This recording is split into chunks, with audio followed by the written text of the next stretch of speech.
How to block Meta and TikTok.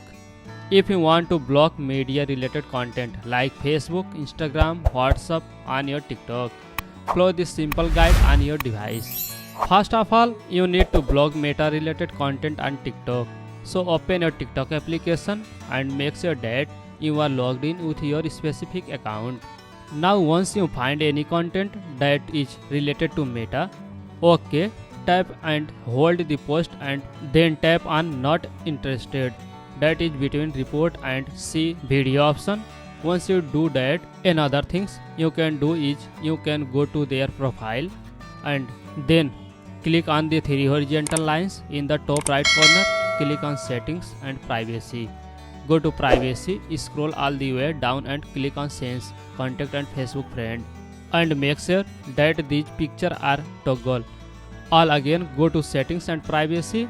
From here click on content preference and then go to filter keyword and add the keyword like Meta, Facebook, Instagram, Messenger, WhatsApp, etc. Last but not least, you can also try on installing the Meta application such as Facebook, WhatsApp, Instagram and other applications that are related to Meta, and now you can use TikTok without distraction from Meta. So this is all about it. If you found this video helpful, please give it a thumbs up, subscribe to our channel for more tutorials. Thanks for watching and I will see you in the next video.